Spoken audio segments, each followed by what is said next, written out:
ചങ്ങായി vlog. Hello friends, welcome to Changayi vlog. ഇന്ന് നമ്മൾ ഈ വീഡിയോയിൽ ചെയ്യാൻ പോകുന്നത് 3ാം ക്ലാസ്സിലെ ആനുവൽ എക്സാമിനേഷൻ്റെ ഗണിതം ക്വസ്റ്റ്യൻ പേപ്പറാണ്. പരീക്ഷയ്ക്ക് എല്ലാവരും തയ്യാറായല്ലോ അല്ലേ? അപ്പോൾ നമുക്ക് ഈ ക്വസ്റ്റ്യൻ പേപ്പർ ഒന്ന് നോക്കാം. എല്ലാ ക്വസ്റ്റ്യൻ പേപ്പറിലെയും പോലെ ആദ്യത്തെ 15 മിനിറ്റ് ചോദ്യങ്ങൾ നന്നായി വായിക്കാനുള്ളതും അതുപോലെ തന്നെ 6 പ്രവർത്തനങ്ങളിൽ 5 പ്രവർത്തനങ്ങൾക്ക് ഉത്തരം എഴുതിയാലും മതി. തിരഞ്ഞെടുക്കുന്ന പ്രവർത്തനങ്ങളിലെ ഉപചോദ്യങ്ങൾക്ക് ഉത്തരം എഴുതാൻ മറക്കരുത് കേട്ടോ. അപ്പോൾ നമുക്ക് ഒന്നാമത്തെ പ്രവർത്തനം നോക്കാം. സമ്മാനം. ജ്വാല ക്ലബ്ബ് പുതുവർഷ ആഘോഷത്തിന് പ്രസംഗ മത്സരം നടത്തി. വിവിധ വിഭാഗങ്ങളിലായി 4 പേർ വിജയികളായി. വിജയികൾക്ക് 500 രൂപ വീതമാണ് സമ്മാനം. സമ്മാന കവറിൽ വെക്കാനായി എടുത്ത നോട്ടുകളും അവയുടെ എണ്ണവും എഴുതിയ പട്ടിക നോക്കൂ. വിട്ട ഭാഗം പൂരിപ്പിക്കുക. അപ്പം 500 രൂപയാവാനാണ് ഈ നോട്ടുകൾ നമ്മൾ പൂരിപ്പിക്കേണ്ടത്. 100 രൂപ നോട്ടുകൾ മാത്രമാണ് ഒന്നാമത്തെ കവറിൽ വെക്കുന്നത്. അപ്പോൾ എത്ര എണ്ണം വെക്കും? 5 എണ്ണം അല്ലേ? 5 100 500. വിട്ട ഭാഗത്ത് 5 എന്ന് ചേർക്കുക. രണ്ടാമത്തത് 10 രൂപ നോട്ടുകൾ മാത്രം വെക്കാനാണ്. 10 രൂപ നോട്ടുകൾ 500 രൂപയാകാൻ എത്ര എണ്ണം വെക്കണം? എളുപ്പത്തിൽ നമുക്ക് ചിന്തിക്കുമ്പോൾ 10 10 100 10 10 100. അപ്പോൾ 20 10 200, 30 10 300, 40 10 400, 50 10 500. അപ്പോൾ ഇവിടെ വിട്ട ഭാഗത്ത് 50 എന്ന് എഴുതണം.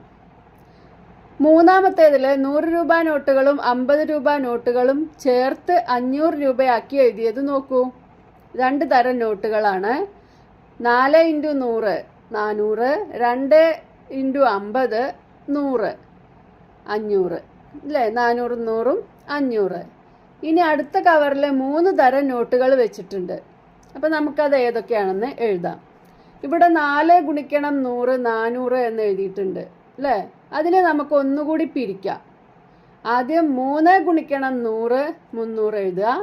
പിന്നെ ഒരു 100 കൂടി ഉണ്ടല്ലോ, അതിനെ നമുക്ക് 10 രൂപയാക്കി കണക്കാക്കാം. 10 × 10 100. ഇനി 2 × 50 100, 300 100, 400 100, 500. പ്രവർത്തനം 2. ക്രിക്കറ്റ് കളി. കാട്ടിൽ ക്രിക്കറ്റ് കളി നടക്കുന്നു. പാന്തേഴ്സ് ക്ലബ്ബും ടസ്കർ ക്ലബ്ബും തമ്മിലാണ് കളി. ആദ്യം ബാറ്റ് ചെയ്തത് ടസ്കർ ക്ലബ്ബാണ്. അവരുടെ സ്കോർ നോക്കൂ. ടസ്കർ ക്ലബിന്റെ സ്കോർ എത്രയൊക്കെയാണ്? ഓരോരുത്തരും എടുത്ത സ്കോർ അവിടെ എഴുതിയിട്ടുണ്ട്. ജാങ്കോ ആന 125 റൺസ്, മുട്ടൻ സിംഹം 109 റൺസ്, സ്പീഡി കുതിര 75 റൺസ്. ഇപ്പോൾ ടീം പാന്തേഴ്സ് ക്ലബിലെ ജമ്പൻ പുലി 120 റൺസും ട്രിക്കി കുറുക്കൻ 92 റൺസും എടുത്ത് ബാറ്റ് ചെയ്യുകയാണ്.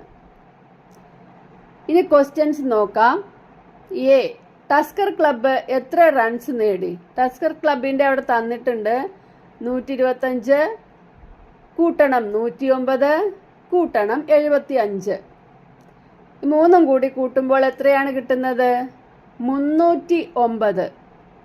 309 റൺസാണ് ടസ്കർ ക്ലബ്ബ് നേടിയിട്ടുള്ളത്. പാന്തേഴ്സ് ക്ലബിന് ഇപ്പോൾ എത്ര റൺസ് ഉണ്ട്? ജമ്പൻ പുലി 120 റൺ എടുത്തിട്ടുണ്ട്. അതുപോലെ കുറുക്കൻ 92 റൺസ് എടുത്തിട്ടുണ്ട്. അപ്പോൾ അത് രണ്ടും കൂട്ടി നോക്കാം. 120ഉം 92ഉം കൂട്ടുമ്പോൾ എത്രയാണ് കിട്ടുന്നത്? 212 റൺസ്. അടുത്ത സി ക്വസ്റ്റ്യൻ നോക്കുക. പാന്തേഴ്സ് ക്ലബിന് ജയിക്കാൻ ഇനി എത്ര റൺസ് കൂടി വേണം? പാന്തേഴ്സ് ക്ലബിന് ഇപ്പോഴുള്ളത് 212 റൺസാണ്. 309 റൺസാണ് ടസ്കർ ക്ലബിന്റെ പോയിന്റ്. അപ്പോൾ എത്ര വേണം? 309നേക്കാൾ ഒരു റണ്ണും കൂടി കൂടുതൽ എടുക്കണം. 309നേക്കാൾ ഒരു റണ്ണു കൂടി കൂടുതൽ എടുക്കണം. അപ്പോൾ ഇത് എത്രയാണ് അറിയാൻ വേണ്ടി ടസ്കർ ക്ലബിന്റെ 309 റൺസിൽ നിന്ന് നമ്മൾ പാന്തേഴ്സ് ക്ലബിന്റെ 212 റൺസ് കുറച്ച് നോക്കുക. അപ്പോൾ നമുക്ക് 97 എന്ന് കിട്ടും. 97 കിട്ടുമ്പോൾ റൺസ് എടുത്താൽ 2 പേർക്കും ഒരേ പോയിന്റാണ് വരിക അല്ലേ? ഒരു റണ്ണ് കൂടുതൽ എടുത്ത ആ ടീമാണ് ജയിക്കുക. അപ്പോൾ പാന്തേഴ്സ് ക്ലബ്ബ് 98 റൺസ് ഇനിയും നേടണം. അപ്പോൾ ഇനി എത്ര റൺസ് കൂടി വേണം എന്നുള്ളിടത്ത് 98 റൺസ് എന്നെഴുതുക. പ്രവർത്തനം 3 അളവെഴുതാം. ചിത്രത്തിൽ കാണുന്ന അളവ് പാത്രങ്ങൾ കൊണ്ടും തൂക്കക്കട്ടി കൊണ്ടും അളക്കുമ്പോൾ കിട്ടുന്ന അളവും യൂണിറ്റും എഴുതി പട്ടിക പൂർത്തിയാക്കുക. അളവ് എത്രയെന്ന് മാത്രം സംഖ്യ എഴുതിയാൽ പോരാ, യൂണിറ്റ് കൂടി അവിടെ എഴുതണം. ഒന്നാമത്തെ നമുക്ക് അവിടെ തന്നിട്ടുണ്ട് അല്ലേ. രണ്ടാമത്തെ നോക്കൂ, 200 ml പാത്രമാണ്, 200 ml പാത്രമാണ്. അത് 4 തവണ അളന്നു. 200 4 തവണ അളക്കുമ്പോൾ എത്രയാവും? 200ഉം 200ഉം 200ഉം 200ഉം കൂട്ടി നോക്കിയാൽ എത്ര കിട്ടും? 800 ml. അടുത്തത് 1 ലിറ്റർ പാത്രമാണ്, അത് 3 തവണ അളന്നാൽ എത്രയാണ്? അത് ഈസിയാണ് അല്ലേ, 3 ലിറ്റർ. അടുത്തത് 500 ഗ്രാമിൻ്റെ തൂക്കക്കട്ടിയാണ്, 4 തവണ അതുകൊണ്ട് തൂക്കം നോക്കി. അപ്പോൾ ആകെ എത്ര തൂക്കം നോക്കി? 500, 500, 500ഉം 1000, 1000ഉം 500ഉം 1500, 1500ഉം 500ഉം 2000 അല്ലേ. 2000 ഗ്രാം ആണ് കിട്ടുന്നത്. 2000 ഗ്രാം എന്ന് പറഞ്ഞാൽ എത്രയാണ്? 1000 ഗ്രാം എന്ന് പറഞ്ഞാൽ 1 കിലോ ആണ്. അപ്പോൾ 2000 ഗ്രാം എന്ന് പറഞ്ഞാൽ 2 കിലോഗ്രാം. അവിടെ എന്താ എഴുതേണ്ടത്? 2 കിലോഗ്രാം. അതിലെ ബി ക്വസ്റ്റ്യൻ നോക്കാം. 3-ാം ക്ലാസ്സിലെ ലേജുവിന്റെ ഉയരവും ഭാരവും അളന്നത് തന്നിരിക്കുന്നു. ശരിയായ യൂണിറ്റ് എഴുതി ചേർക്കൂ. ഉയരം 128 എന്ന് തന്നിട്ടുണ്ട്. അവിടെ നമ്മൾ യൂണിറ്റ് എഴുതണം. എന്താ അവിടെ എഴുതേണ്ടത്? 128 സെന്റിമീറ്റർ. സേ കുത്ത് മീ കുത്ത്, അല്ലെങ്കിൽ സെന്റിമീറ്റർ, അല്ലെങ്കിൽ CM. ഓക്കെ. ഭാരം 35 എന്ന് തന്നിട്ടുണ്ട്. അവിടെ എന്താ എഴുതേണ്ടത്? 35 കിലോഗ്രാം, അല്ലെങ്കിൽ 35 kg. ഓക്കെ. പ്രവർത്തനം 4. മിലന്റെ സ്കൂളിലെ പച്ചക്കറിത്തോട്ടത്തിൽ നിന്നും ഇന്നു ലഭിച്ച പച്ചക്കറികളുടെ ചിത്രമാണ് ചുവടെ കൊടുത്തിരിക്കുന്നത്. അതിലത്തെ ക്വസ്റ്റ്യൻ നോക്കുക. ഓരോ പച്ചക്കറിയും എത്രയെണ്ണം എന്ന് പട്ടികയിൽ എഴുതൂ. പട്ടികയിൽ പേര് കൊടുത്തിട്ടുണ്ട്, എണ്ണം എഴുതണം. പച്ചക്കറിയുടെ പേര് മത്തങ്ങ. മത്തങ്ങ എണ്ണി നോക്കുക. മത്തങ്ങ 7 എണ്ണം. തക്കാളി 8 എണ്ണമുണ്ട്. വെണ്ടയ്ക്ക 10 എണ്ണം. ഉരുളക്കിഴങ്ങ് ഈ മത്തങ്ങയുടെ അടുത്ത് ചാരിയിരിക്കുന്നത്, ചോട്ടിലുള്ളതല്ല, ചാരിയിരിക്കുന്നതാണ്. 6 എണ്ണമാണ് ഉരുളക്കിഴങ്ങ്. വെണ്ടയ്ക്കയുടെയും മത്തങ്ങയുടെ അടുത്തിരിക്കുന്നതാണ് ഉള്ളി. ആ ഉള്ളി എത്ര എണ്ണമുണ്ട്? 7 എണ്ണമാണ് ഉള്ളിയുള്ളത്. ഇനി അതിലെ ബി ക്വസ്റ്റ്യൻ നോക്കുക. ഒരേ എണ്ണം കിട്ടിയ പച്ചക്കറികൾ ഏതൊക്കെ? ഒരേ എണ്ണം കിട്ടിയത് ഏതാ? 7 എന്ന് കിട്ടിയിട്ടുണ്ട്. ഏതിനൊക്കെ 7 കിട്ടിയിരുന്നത്? മത്തങ്ങയ്ക്കും ഉള്ളിക്കും. മത്തങ്ങ ഉള്ളി എന്നെഴുതുക. സി. പട്ടികയെ അടിസ്ഥാനമാക്കി ഒരു ചോദ്യം എഴുതുക. നമ്മൾ എന്ത് ചോദ്യമാണ് എഴുതുന്നത്? ഏറ്റവും കൂടുതൽ എണ്ണമുള്ള പച്ചക്കറി ഏത്? നമ്മളിവിടെ എണ്ണി എഴുതിയിട്ടുണ്ട്, വെണ്ടയ്ക്ക. വെണ്ടയ്ക്കയാണ് ഏറ്റവും കൂടുതൽ ഉള്ളത്. അടുത്ത പ്രവർത്തനം 5, കാർഡ് കളി. അജയും മിലനും കാർഡ് കളിക്കുകയാണ്. പെട്ടിയിൽ നിന്നും 24 കാർഡ് എടുത്ത് തുല്യമായി വീതിച്ച് കളി തുടങ്ങി. 24 കാർഡിന് തുല്യമായി വീതിക്കുമ്പോൾ എത്രയാണ് ഓരോരുത്തർക്കും കിട്ടുക? ഓരോരുത്തരുടെയും കയ്യിൽ എത്ര കാർഡുകളുണ്ട്? 24. 24നെ പകുതിയാക്കണം അല്ലേ, തുല്യമായി വീതിക്കണം. ഇപ്പം എത്ര കിട്ടും? 12. 12ഉം 12ഉം ആണ് 24. തുല്യമായി വീതിക്കുമ്പോൾ ഓരോരുത്തരുടെയും കയ്യിൽ 12 കാർഡുകൾ. അതിലെ ബി ക്വസ്റ്റ്യൻ. ഒരു കളി കഴിഞ്ഞപ്പോൾ 2 കൂട്ടുകാർ കൂടി വന്നു.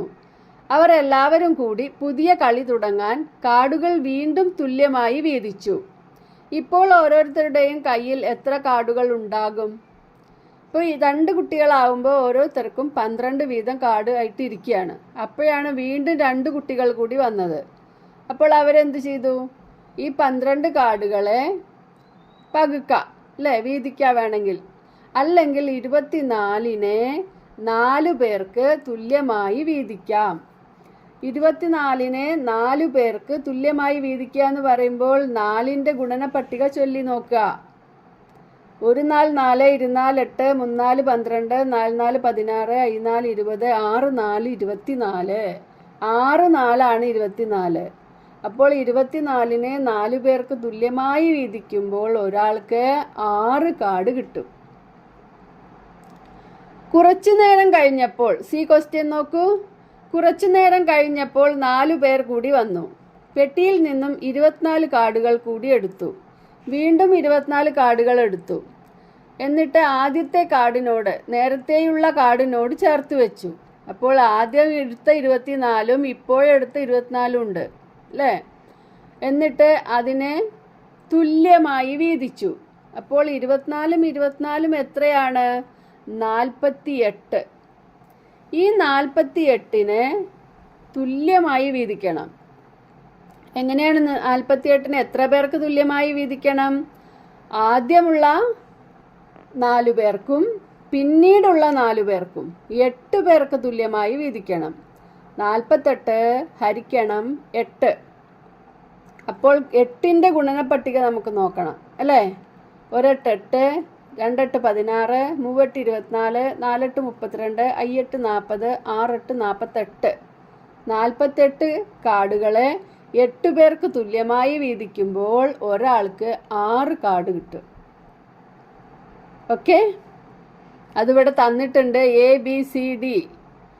ആ ഉത്തരത്തിന് നേരെ നിങ്ങൾ ടിക്ക് ചെയ്യുകയാണ് വേണ്ടത്. അപ്പോൾ 6 എന്നതിന് നേരെ ടിക്ക് ചെയ്യുക. ഇനി പ്രവർത്തനം 6. സമയം എത്ര? ക്ലോക്കിലെ സമയം എഴുതിയും സൂചികൾ വരച്ചു ചേർത്തും പട്ടിക പൂർത്തിയാക്കൂ. ഒന്നാമത്തെ ക്ലോക്കിൽ സമയം എഴുതുക. ചെറിയ സൂചി 2ലും വലിയ സൂചി നേരെ 12ലും നിൽക്കുമ്പോൾ സമയം 2 മണി. അതവിടെ എഴുതുക. ഇനി 2:15 എന്ന് സൂചി വരച്ച് ചേർക്കണം. അപ്പോൾ 2ൽ നിന്ന് കുറച്ച് നീങ്ങി ചെറിയ സൂചിയും 15 മിനിറ്റ് ആകുമ്പോൾ എവിടെയാണ് സൂചി നിൽക്കുക? 3ന് നേർക്കും സൂചി വലിയ സൂചി വരയ്ക്കണം. മിനിറ്റ് സൂചി 3ന് നേരെയും മണിക്കൂർ സൂചി 2ൽ നിന്നും കുറച്ച് നീങ്ങിയും വരച്ചു ചേർക്കുക. അടുത്തത് 1:45 ആണ്. 45 മിനിറ്റ് എന്ന് പറയുമ്പോൾ സൂചി എവിടെയാണ് നിൽക്കുക? 9ലാണ്. അത് നിങ്ങൾ പഠിച്ചിട്ടുണ്ടല്ലോ അല്ലേ? 15 മിനിറ്റ് ആകുമ്പോൾ മിനിറ്റ് സൂചി 3ലും 30 മിനിറ്റ് ആകുമ്പോൾ മിനിറ്റ് സൂചി 6ലും 45 മിനിറ്റ് ആകുമ്പോൾ മിനിറ്റ് സൂചി 9ലുമാണ് നിൽക്കേണ്ടത്. അപ്പോൾ 1:45 എന്ന് പറയുമ്പോൾ മിനിറ്റ് സൂചി 9ൽ നിൽക്കണം. മണിക്കൂർ സൂചി 1ലല്ല നിൽക്കേണ്ടത്. 2 മണി ആവാറായില്ലേ? അപ്പോൾ 1 കഴിഞ്ഞ് 2-ന് വേണം മണിക്കൂർ സൂചി വരയ്ക്കാൻ. ചെങ്ങന്നൂരിലെ അമ്മാവന്റെ വീട്ടിലേക്ക് പോവാനായി തൻവി വർക്കലയിൽ നിന്നും ട്രെയിൻ കയറി. 3:30 യാത്ര തുടങ്ങിയ ട്രെയിൻ അരമണിക്കൂർ കഴിഞ്ഞപ്പോൾ കൊല്ലത്തും വീണ്ടും 1 മണിക്കൂർ കഴിഞ്ഞപ്പോൾ ചെങ്ങന്നൂരിലും എത്തി. അപ്പോൾ 3:30 ഈ വണ്ടി സ്റ്റാർട്ട് ചെയ്തത്. അവിടുന്ന് അരമണിക്കൂർ കഴിഞ്ഞപ്പോഴാണ് കൊല്ലത്തെത്തിയത്. ട്രെയിൻ കൊല്ലത്തെത്തിയ സമയം എത്ര? 3:30 കൂടി അരമണിക്കൂർ കൂടി കൂട്ടണം. 3:30 എന്ന് പറഞ്ഞാൽ 3:30 അല്ലേ? പിന്നെ ഒരു അരമണിക്കൂറും കൂടി കൂട്ടണം. ഒരു 30 മിനിറ്റും കൂടി കൂട്ടണം. അപ്പോൾ 3:30 കൂടെ 30 കൂട്ടുമ്പോൾ എത്രയാണ്? 3:60 എന്നാണ്. 3:60 എന്ന് പറഞ്ഞാൽ 3 മണിയും 60 മിനിറ്റും. അപ്പോൾ 60 മിനിറ്റ് എന്ന് പറഞ്ഞാൽ 1 മണിക്കൂറാണ് അല്ലേ? അപ്പോൾ 3 മണിയും പിന്നെ ഈ 60 മിനിറ്റ് 1 മണിക്കൂറും കൂടി കൂട്ടുമ്പോൾ 4 മണി. കൊല്ലത്തെത്തിയ സമയം 4 മണി. ഇത്രയൊന്നും ഇല്ലെങ്കിൽ നമുക്ക് മനസ്സിലാവും 3:30ക്കാണ് സ്റ്റാർട്ട് ചെയ്തത്. അരമണിക്കൂർ കഴിഞ്ഞപ്പോൾ കൊല്ലത്തെത്തി. 3:30 കൂടെ ഒരു അരയും കൂടി കൂട്ടുമ്പോൾ 4 4 മണി.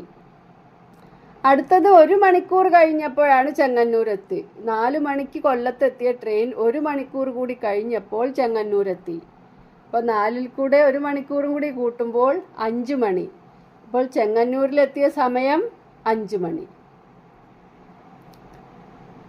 ഇത്രയുമാണ് ഈ ക്വസ്റ്റ്യൻ പേപ്പറിലുള്ളത്.